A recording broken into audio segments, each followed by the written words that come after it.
It took humanity 300,000 years to reach the point where it is today.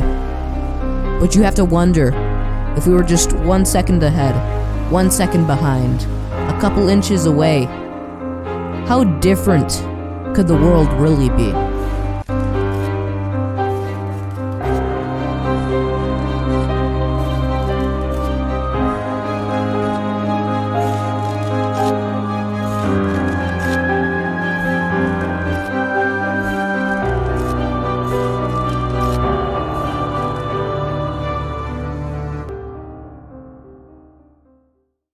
This is the world. It's pretty normal, at least for WorldBox. Great Sesoshe is probably one of the greatest empires this world has ever seen, behind Rock, of course. Great Sesoshe is currently the #1 most powerful empire in the world, and it's nearing 2,000 population. This is the Ish. They're centered around Daoa. Now, Daoa is extremely open to Leldaran and the Middle East.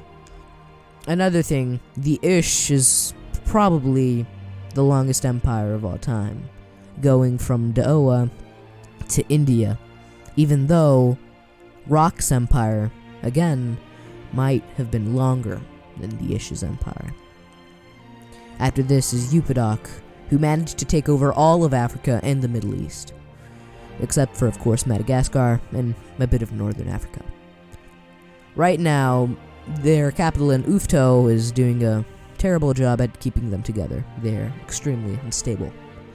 Never seen that before. They are #2. These are the 3 strongest empires in the world. And in 4th place is Holy Roman Rock. Right now, the New World is hell. It sucks. It's, especially if you're in Holy Roman Rock, which is going not only through a civil war, but the actual seceders, or the people breaking away from Holy Roman Rock, have some help in the north. Right now, it's not looking good for Holy Roman Rock, especially because they're split into 3 separate pieces. That's not too good. Right now, the rebel forces are centered around Rydovo, which happens to have the exact borders of the Confederate States of America. You know, the other people who also broke away from some. Yeah, it's not a good look for them. Right now, Holy Roman Rock is really densely populated, at least in the north. Holy Roman Rock is probably the... Oh yeah, it is the greatest empire which the New World has seen. Definitely not the Old World. I mean, Great Sesoshe, Ish, and the African Empire are much stronger. They stand no chance to them. Right now, they're starting to see success. After a bit, they won Mexico, but after that, they had a really long stalemate. Finally, they were able to take over Luovo and Okargo at the same time. Even though they lost Alaska, they were still able to secure a big chunk of what they used to be, and a bit more, even though overall it's a loss in general.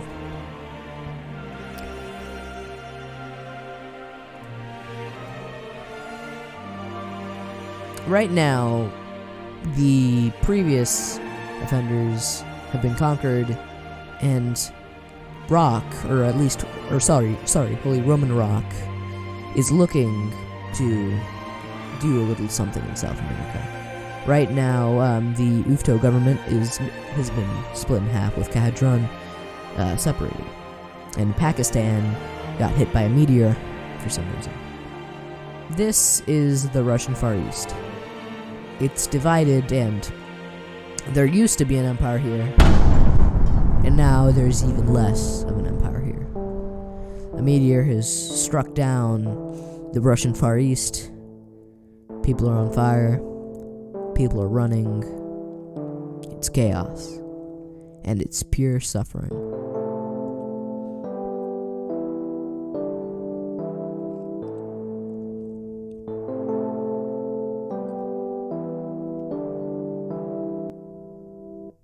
suddenly, people start turning.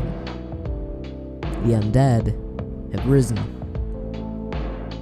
This is looking to be possible mass extinction event for humanity.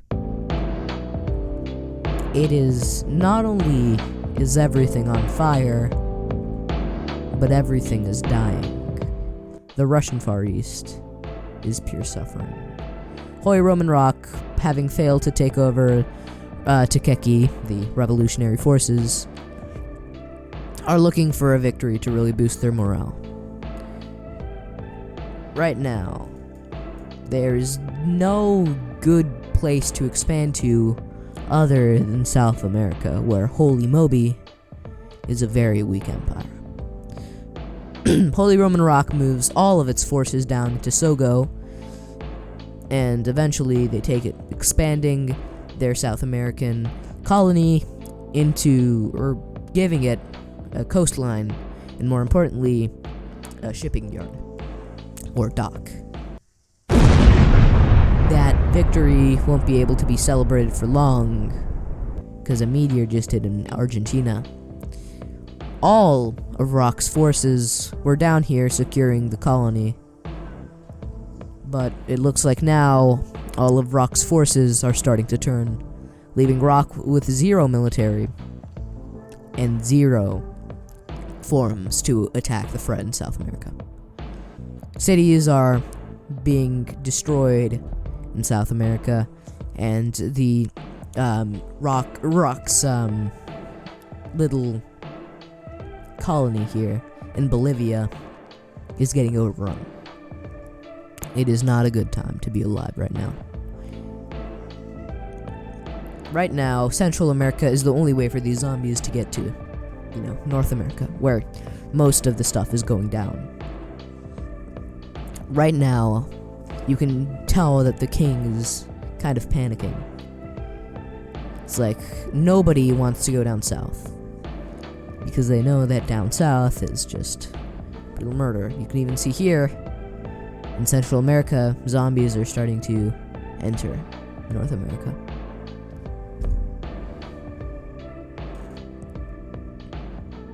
The Imapi Kingdom, right next to Holy Roman Rock, is looking to be a bit of a threat. Being able to soon maybe stand up to Rock. So Rock is not only having to prepare from the threat of the zombies, but also from the kingdom there. Grace Asash, once the greatest empire in the world, is having its capital overrun by the undead. Upadok has taken it over, and it's now in 4th place, putting Holy Roman Rock in 3rd. Yeah, Aloha, which was like the best capital ever because it was touching so many cities, giving those cities that little stability bonus, which is the reason it was able to get so big. Now, right now, you can see it's barely even on the screen. It's been reduced to nothing. It's but the 5th empire on the board. Nobody cares about it. The Imapi Kingdom is starting to look pretty suspicious as Great Sasash is dying.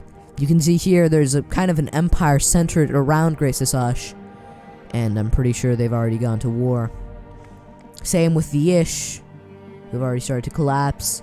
All the great empires from the beginning of the video are dying, and they're dying fairly quickly. While Great Sasash probably would have lived for a very long time, the Ish probably won't.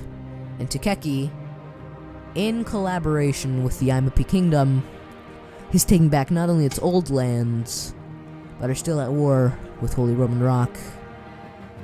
This might be the death of Holy Roman Rock. Nothing is ensuring Holy Roman Rock's survival, and as Takeki starts to push forward, you really have to wonder if this will be their death. A more honorable death would maybe be a death to zombies, but peace. They made peace with somebody, and they made peace with the Imapi Kingdom. The Imapi Kingdom was starting to go through a bloody civil war, and it's a good thing they did, because now Holy Roman Rock can completely put its focus on Takeki, which is managed to find a way to set all of its soldiers and civilians on fire at once. They're fighting zombies, and they're fighting fire. With these incredible circumstances, Holy Roman Rock begins to win. And here you can see that it ain't looking too good. You can see that some nations, when they should be uniting, coming together to fight this ultimate threat, instead of helping them, they just keep on fighting. They capitalize on others' failures, but eventually that person's failures will catch up to them. Right now, Holy Roman Rock is trying to take over Mexico, even though Mexico is filled with zombies, and it's probably not in their best interest. Kaizerk, the city they set free, still is seeming to just, stay quiet, try not to get invaded, is their ideology. And the Upidok have been completely kicked out of Africa by Ich. Oh, that actually doesn't sound that bad. Ich. And the Ish, after seeing that their long empire failed, decided to, instead of going long, to actually build their empire around their capital city, like an intelligent person. Now, slowly and surely, the horde is approaching Europe. And even though Europe isn't the core of the world anymore, at this point it is. Asia used to be the center of everything, but it's looking like it's Europe again. Or it might be North America, who knows? Maybe Africa. Anapa, after having defeated the revolutionary forces, has decided to, you know that city, that Raidovo, who led them through a bloody civil war for several years, they decided to punish them by, just giving them access to all of the Caribbean, and the Ampi Kingdom has been replaced by Shup, the new empire, who, instead of splitting them in half, like it probably would have, that would have benefited Holy Roman Rock if they had split in half, they decided to just completely replace the government, which isn't too good for Rock's situation here. Or Holy Roman Rock's situation. Here you can see they're trying to fight them off, and they've actually pushed back the zombies into Central America. Shup is every day is seeming to grow in power, and that is the Holy Roman Rock we know and love. This is their episode 3 borders. I'm pretty sure it was episode 3, where they had all of the East Coast, Mexico, and a bit of the of Central America. This is the rock we know. It controls the Midwest and East Coast and owns half of Canada. Although, and one thing that we're not used to is, all of Asia is dead, other than, of course, the Middle East. But other than the Middle East, everything's dead. Deowa is having its capital stormed. Yisalowo declared independence, taking Laudren. And it's not looking too good for Europe. The zombies are approaching.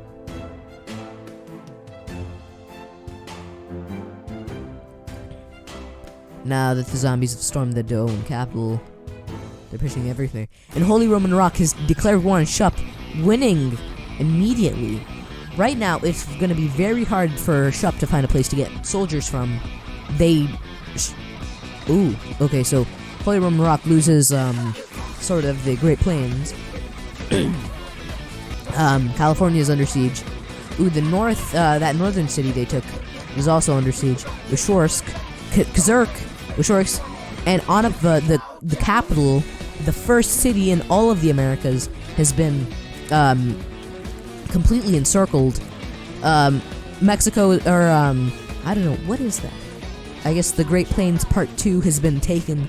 Raidovo, or the Gulf Coast, is under siege. Anapa is constantly seeing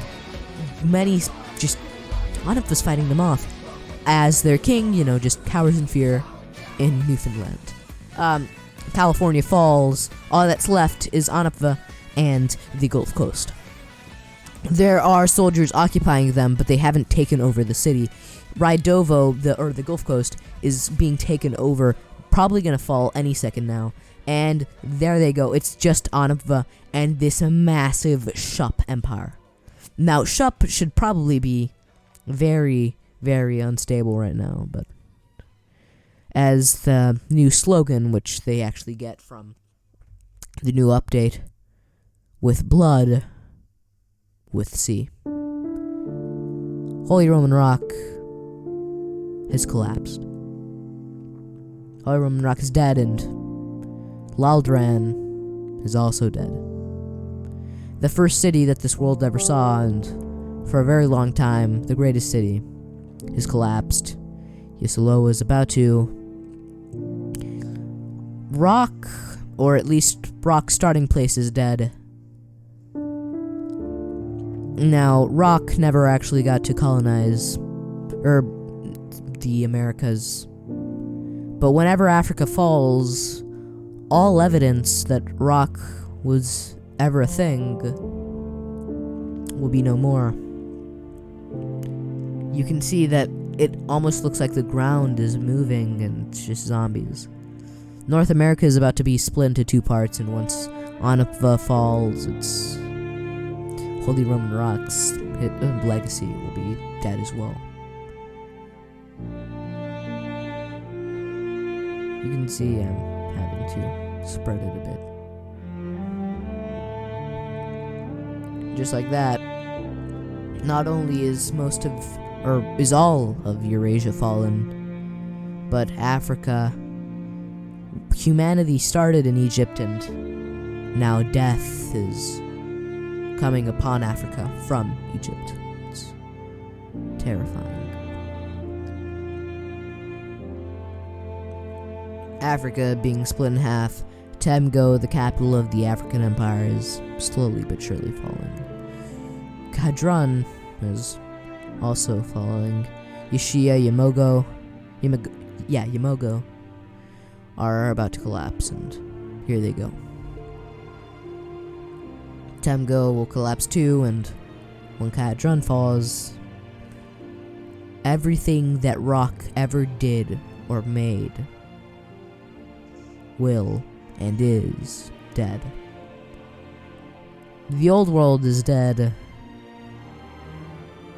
and all of Rock and Holy Roman Rock, everything they ever made, is dead as well.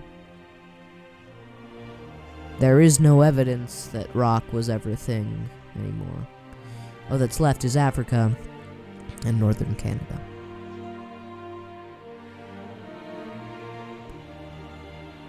It's good that we take in these final moments as humanity slowly but surely goes extinct. Is it weird that it's sort of, in a way, kind of interesting to see our own demise? Magina, or Western Alaska, is collapsing, and all that's left are children as they get brutally slaughtered by their own parents and those who used to be their loved ones. Magina wasn't the most successful city in the world, but it was, in a way, the longest lasting city in the world. Magina is down to one man, not even a man, a little boy, a 10-year-old little boy. Techevuhi is 10. He's gluttonous, he's peaceful, and he's the last man on earth. Once the Chevuhi is dead, so will be the rest of humanity.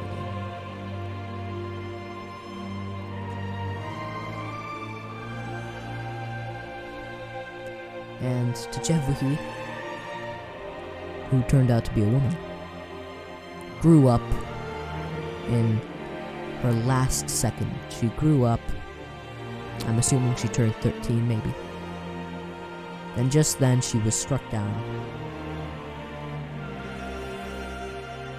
And just like that. There is no kingdom. There is no humans. There is only the fallen and the dead. The world wasn't even 1,000 years old, and that's something I like about WorldBox. Usually, most of my videos were like 2,000, 3,000 years old. In what normally at sonic speed would have been 40, 30, 20 minutes, has been broken down into an hour of content. And it was extremely just interesting. If you're wondering why I ended it off here, is because, well, the new update. My plan was to do 5 episodes, but since the update dropped, there would be no expansion. The cities would only be able to build level 1 houses for probably an entire episode. The world is still moving, but at the same time, it's dead. You can see that the fires in Asia are still burning. Those fires were set by man. Zombies can't make fire. Now, one thing is that you'll notice war still happened in North America and Asia and Europe and Africa, is people were dying. People tried to capitalize off of others' failures and eventually would also inherit those failures. Good day, good night. This is how different the world could be.